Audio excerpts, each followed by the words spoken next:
Hello बच्चों, चलिए प्रश्न पढ़ते हैं। तो प्रश्न में दिया गया है, निम्नलिखित में से कौन सा जीव यूकैरियोटिक कोशिकाओं का उदाहरण नहीं है। तो हमारे पास विकल्प हैं Escherichia coli, Euglena viridis, Amoeba proteus, Paramecium caudatum. तो इस प्रश्न की मुख्य अवधारणा के बारे में हम जान लेते हैं। तो यहाँ लिखेंगे हम मुख्य अवधारणा।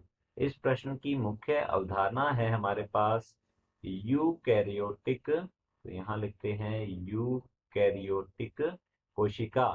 यूकैरियोटिक कोशिका जो है यह एक सुविकसित कोशिका होती है। और हम जान लेते हैं इसके बारे में।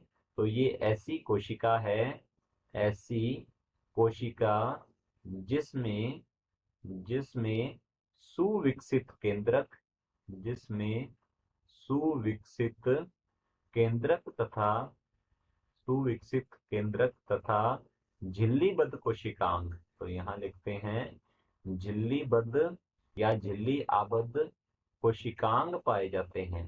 झिल्लीबद्ध कोशिकांग पाए जाते हैं पाए जाते हैं। इस प्रकार की जो कोशिका है इसे कहते हैं यूकैरियोटिक कोशिका। और यह सुविकसित कोशिका होती है। तो यहाँ लिखते हैं यह सुविकसित कोशिका के नाम से जानी जाती है।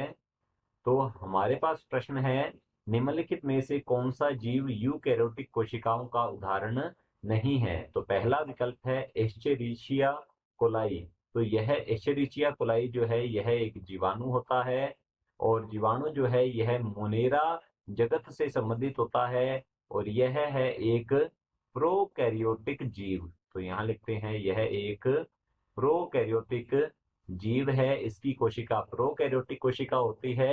तो हमारा पहला विकल्प जो है ये बिल्कुल सही उत्तर है, क्योंकि हमसे पूछा गया है निम्नलिखित में से कौन सा जीव यूकैरियोटिक कोशिकाओं का उदाहरण नहीं है। एस्चेरिचिया कोलाई जो है ये यूकैरियोटिक कोशिकाओं का उदाहरण नहीं है। बी दिया गया है यूग्लिना विरिडिस। यूग्लिना विरिडिस जो है ये प्रोटिस्टा जगत का हम कह सकते हैं यह एक सदस्य है। और प्रोटिस्टा के अंदर आ जाते हैं यूकैरियोटिक जीव। तो यहाँ लिखते हैं प्रोटिस्टा जगत में यूकैरियोटिक जीव जो है ये पाए हैं। तो यूग्लिना विरिडिस जो है यह भी एक यूकैरियोटिक जीव है, यूकैरियोटिक कोशिका का उदाहरण है। तो हमारा बी विकल्प गलत होता है। सी दिया गया है अमीबा प्रोटियस। तो अमीबा प्रोटियस भी प्रोटिस्टा से संबंधित है। तो हमारा सी विकल्प भी गलत होता है। डी है पैरामीशियम कोडेटम। तो हमारा डी विकल्प जो है ये भी गलत होता है, क्योंकि यह भी प्रोटिस्टा जगत से संबंधित है। तो हमारा विकल्प ए बिल्कुल सही उत्तर है। आशा करता हूं आपको समझ में आया होगा। धन्यवाद।